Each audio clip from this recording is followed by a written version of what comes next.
every year the NBA playoffs go on, but this year's just a bit better. And I'm not saying that because Jalen Brunson is Jalen Brunson and I'm a Knicks fan. I'm saying that because we've had 2 Game 7s, a great Game 6, and a couple other series that were good with some drama and all around. So what better way to look at series than to put them on a tier list? You know why you came here. The NBA playoffs have been great. You want to see tier list. So we're going to have a tier list for the teams, and the tier list for the stars, how they've been playing, how they've been acting. So without further ado, let it shoot, flight crew. Real quick, we'll start with the precursor of the playoffs, the play-in. I'm not going to say this was any fun to watch because it wasn't. Whole bunch of 33-win teams playing against each other. I hope none of them make the playoffs, but let's rank them. We had the Hawks v Magic as the worst, then the Heat Bulls, then the Mavs Kings, then the Mavs Grizzlies, then the Warriors Grizzlies, then the Hawks Heat. That being because it's the only game that went into overtime, I guess. I mean, it's sort of interesting, right? But hey, Trae Young, way to flail out, bro. You really that guy, bro. You really that guy. But, I mean, it was all around a half decent playing. I kind of wanted to catch the Grizzlies Mavs. I wanted to see if the Mavs could upset the Grizzlies and, you know, actually make the playoffs. It was more crazy that a 33-win team made the playoffs. But, hey, hopefully they don't rank the worst series out of all of them. Number 8, we have finally started. Number 8, we have the Thunder v Grizzlies. Now, the Thunder v Grizzlies, what do we think of them? That's just the nicest way to put it. I mean, we all knew this was going to happen. We all knew the Thunder were going to take it in 4. There was a game where the Grizzlies were up in game 3 where they were up by, I think, 40 almost, and they lost because John Morant got injured attempting a dunk. I mean, people blame Lucas Dort, but I mean, he kind of slipped.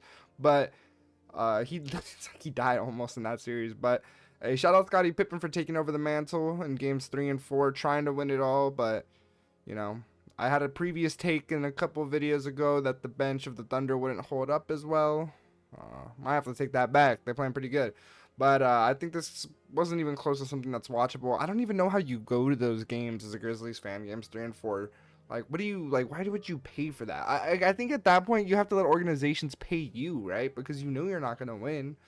And your star is now injured, especially game 4. Like, I mean, maybe I'm ungrateful, but I've been a fan of shitty teams for so long, but like, I wouldn't want to go to some of those products, like, seriously. And I've been to one of those products. It's just not fun.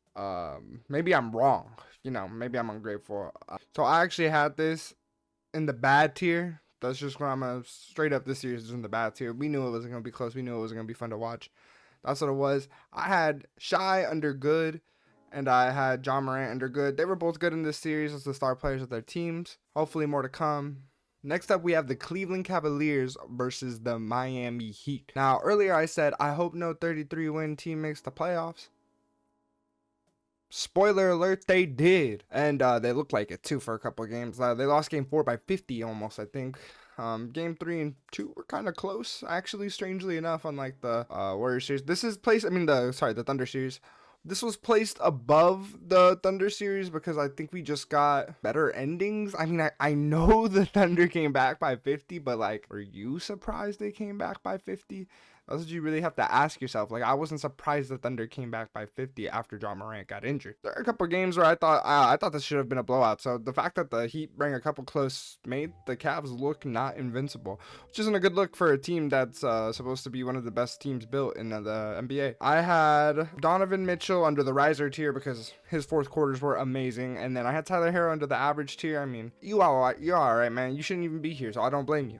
You're all right. You shut out a couple games. Our next one is the Celtics versus the Magic. I mean, this was really bad basketball, and I can't stress that enough. Like, these teams shot really, really poorly. It wasn't even a sign of, like, great defense. They just shot bad, especially the shot checking. I mean, Paulo shot 124 times, and Franz shot 115 times. Like, holy shot chuck. Like, we gotta put it down, seriously. All in all, it wasn't that bad. I mean, I understand why they shot Chuck. They don't have Jalen Suggs. They didn't have, I mean, Moritz isn't a shooter, but they didn't have Moritz. So, I mean, the first half of every game was pretty close, but when you're watching it, maybe I did it to myself because I'm watching it with this lens that the Celtics are always going to win. And they did lose one, but I was pretty sure the Celtics were always going to win. And I mean, and they did, right? They took 4 of the 5 games they played. They they killed him in 5. Jason Tatum played pretty great, actually. So I put Jason Tatum under our riser tier for the stars. And then Paulo just under good because, I mean, yeah, he did have a lot of points every game, but you got to see where that came from. It was off of really poor production, a lot of bad turnover numbers, and, you know, more or less some decent amount of free throws. I can't say he didn't get no free throws because he definitely did. Our next one is the Lakers versus the Timberwolves. I mean, who doesn't like a good upset? Lakers fans can sit there and act like we didn't think we were going to win because we didn't even have a center. Have you seen Lakers Twitter? Like, I got Lake Show Yo constantly. Like, I wish he would just shut up. Like, I can't lie. Sometimes I wish Lake Show Yo would just shut up because it's never nice in his comments to him. I mean, but who doesn't like a good upset? And especially from an Anthony Edwards playoff series. He seems to make every playoff series the most entertaining playoff series he possibly can. And I love Luka and LeBron both. But to see Anthony Edwards whoop their asses, that was kind of fun. I can't lie. I think the series was just a mid-watch because if Luka and LeBron weren't on the court, the Lakers weren't worth watching. They were getting killed by Nas Reed and friends on the bench. Play Jackson Hayes. Like, I don't even know how to solve your problem, JJ Redick, because Jackson Hayes is buns. The domestic disturbance, as we know, Jackson Hayes is not a good guy. There's actually video proof he's not a good guy. I don't know why he's in the league. So, yeah, I just don't think it was a fun watch at all. I had it at 5 because at least, you know, Anthony Edwards. I mean, it's not a fun watch if you're a Lakers fan. It's a fun watch if you're a Lakers hate watcher. And Anthony Edwards, you know, he's a baller. So it's always fun to watch Anthony Edwards, I guess is what I'm trying to say. So I had Anthony Edwards in the riser tier. He had a couple mid games, but all in all, to beat the Lakers team, it stems through him. Shout out Rudy Gobert for that great game 5 performance. Let me wash my mouth. And I just put Luka Doncic in great because, I mean, he didn't even shoot off bad percentage. He still scored 30 a game. So I kind of, you know, it did look like it in that final game, but Luka was a pivotal part of this series. So our next one up, we have Pacers v Bucks. Now this gets interesting. You know, now I don't have to breeze through these. Now I can talk about them. Game 1, we set up with a Pacers win. Tyrese and Pascal talking, they talk, saying, we gonna send you home. We gonna send you home. Dame said, let me check the watch. He said, Dame time. He came back game 2. He said, let's win. It wasn't really help of him, more like Gary Trent Jr. But, you know, Dame comes back. They got to talk a little. We think we have a series. Game 3 comes around. First quarter, we banging it out. Second quarter, pause. Second quarter, we have Dame unfortunately tears Achilles. And Dame used to be one of my favorite players till he chose the Bucks. I mean, I don't like the Bucks. My friend's a Bucks fan. I don't like the Bucks. Unfortunately for Dame, I think that might be the end of his career, especially this late in the playoffs. He won't get to play next season. He's already like 35, I think. So that is what it is. But this series had the drama. I mean, even midway through, we were getting the drama. And then lo and behold, Game 5. Game 5 breaks out. We get a good Kevin Porter Jr. performance. We go into overtime. Kevin Porter Jr. probably shouldn't be in the league either, but I'm less educated on that one. Can't lie. So we see the end of it, and we're thinking to ourselves, there's no way the Pacers are gonna, you know, lose this game. Me and my friends, I'm thinking, how do you lose to this team? And then, what the Halliburton? I mean, God, Tyrese Halliburton in OT, forcing OT, and then being clutch in OT. You love to see it, especially from a guy who got rated the most overrated player in the league. Why is that even a question on the questionnaire? I feel like that's really unnecessary. But, yeah, who makes those questionnaires? But yeah, like, and then after Tyrese Halliburton gets that epic photo, him looking at the crowd on top of the thing, talking and shit, because, I mean, how can't you in that moment? I mean, how can't you? And then his dad, he comes in and ruins it, bro, because he can say he was looking up at the crowd and he wasn't talking to Giannis. And then Giannis is like 7 foot tall, so maybe he was. But in the moment, if I'm Giannis, I would have smashed that motherfucker. I swear I would have smashed him if I was Giannis. But hey, Giannis has a lot of restraint for that. I mean, that wasn't cool at all by Tyrese Halliburton's dad. You got to just sit down. You ain't your dad. I mean, you ain't your son. You didn't do shit. You just sat there. So, hey, good for Tyrese, man. What a series. I'm sad his dad had to ruin that moment for him. I'm sure he'll never forget it, though. What a play by Tyrese. What an end of a series. Great drama. I'm not going to say cinema, though. I'm going to put this in the good. I'm put it in mid-tier. But it's close to good. It's close to good. I cannot tell a lie. Giannis and Tyrese. both risers. I mean, Giannis had 35 points damn near every game. He looked like God.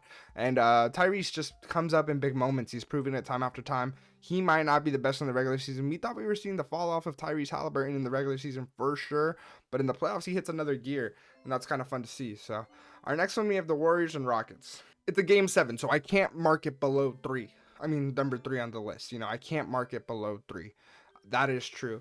But when I look at this through a regular lens, it's kind of just like we had a lot of games that weren't close. It did go to 7, and it was fun seeing the Rockets come back.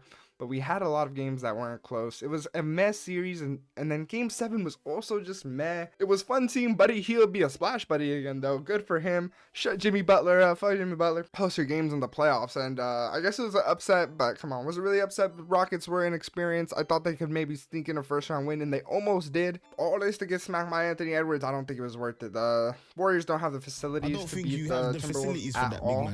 I put this series in the good tier. It was close to mid. It's definitely a toss-up between the last 2 series. It's in the good tier. Steph, I put in good. He was just all right. I saw someone say that Steph's never better than when he's up by 10, and that might be true. Steph's a demon when he's up by 10. Jalen Green, hit the lab, buddy. That 38-point performance can't save you from 6 duds. I cannot tell a lie. I cannot tell a lie to you. Number 2, is this cinema? It's unfortunately not. I'll give you the answer now. It's actually just good, and it's way above the Warriors Rockets game. I should really consider moving them down, but I won't.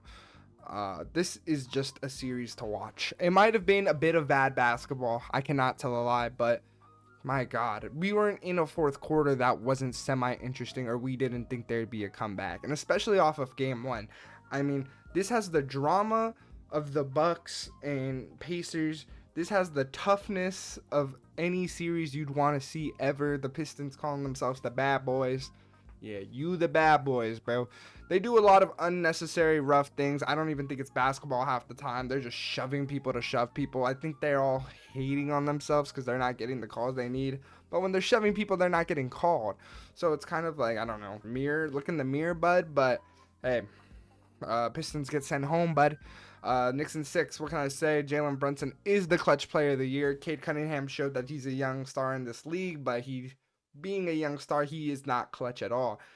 There wasn't a time where I was scared when Cade Cunningham had the ball in his hands to make a clutch shot. I cannot tell a lie. You had tons of role players stepping up, doing their thing. You had Malik Beasley tweeting, and then oopsie, you let the ball go, buddy. I mean, you just gotta, if you're gonna trash talk, you played all the way up well until that final shot, and then you fell apart, man. Hey, hopefully you and Nick next year, though. I see you and Dennis Schroeder liking the Knicks pictures. I'd love to have you guys on board, obviously. But also the crowds were just on one in both series. I mean, we weren't talking shit to the star because he's not really good in the clutch, so it doesn't matter to. But the Pistons crowds really hated Jalen Brunson. You can call him a flopper all you want. He kind of earns the contact, acting like they don't have Dennis Schroeder. Dennis Schroeder flopping around, flailing around all the time. Cade Cunningham I have to hear Pistons fans say, oh, Cade drove to the baskets for his fouls. Sure. If that's what you need to tell yourself, sure. I mean, I saw a lot of fadeaway foul calls from Cade, so that's an interesting take in itself. Just all around great series. You end the series like this. Thompson digging in defensively. 8 seconds. Brunson stops on a dime. Launches. Can't really ask for more, right? Like, that's an amazing basketball play. That's how it works. We get that and the Tyrese and Jalen Brunson in the same round. That's something awesome to see. So that is what it is. I had Jalen Brunson in the riser tier, and honestly, because of Cade's lack of ability to, be clutch, I would have had him in gray. His stats are great. I'm just gonna put him in good because I think that's just how it is in this series. I think you had to have been clutch, and if Cade hit one of those clutch shots in any of those games, there would have been talks for real. But to say Cade was the best player in the series was just ignorant. Nuggets versus Clippers. This was a win-win series for everyone in basketball. I think maybe you hate the Nuggets for some reason, or maybe you hate the Clippers, but Kawhi, Jokic, and James Harden, these are players I personally want to see win, and they fought it out. Both teams fought it out. We had a lot of good games in the first 4 and way better than any games the Warriors Rockets produced, if I'm being honest. The first 3 games of this series were way better than anything the Warriors Rockets produced. We even took it to game 7. I mean, we had an OT nail biter. We took it to game 7. It's just, this is a good series to watch. I mean, great play all around. Honestly, it's good for Russell Westbrook to redeem himself in game 7 after what he did to Jokic, a 61-point game. I can't lie. I just think Tyronn Lue isn't cut out for this, bro. You gotta retire, because this is a good team. Like, Zubac is a fun player to watch. I didn't even mention Zubac. Zubac is another one of those likable players. Same with Norman Powell. You just want to see these guys win. And the fact they had all these good games, Jamal Murray had a good game. Jokic didn't even have to carry that hard. So it was really impressive from the Nuggets role players to step it up when they needed to the most. The bench is still bad, and that's, you know, fairly obvious. And the Clippers bench isn't any really better, but it's a lot better than we expected. So we appreciate the Nuggets Clippers for giving us a great series. Thank you. I'm going to put this on the cinema tier just because we need to have a highest one. I'm not going to lie. This would probably be good in a lot of other, you know, series in the NBA, but because this is round 1, we'll put cinema. Was that funny? Be honest.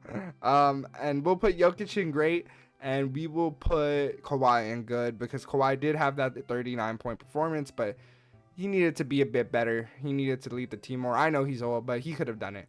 So, all in all, we had a pretty good NBA first round. I can't lie. Oh, I almost did. You thought I was going to turn into the cinema guy again, huh? But make sure to like, comment, and sub if you want to see more NBA stuff. And if you want to see more NFL stuff, comment about it. You know, I do what the masses want. What can I say? Comment what team you also think is going to win the NBA Finals. That'd be fun, right? I want to see who you guys think will win the NBA Finals. And with that said, peace.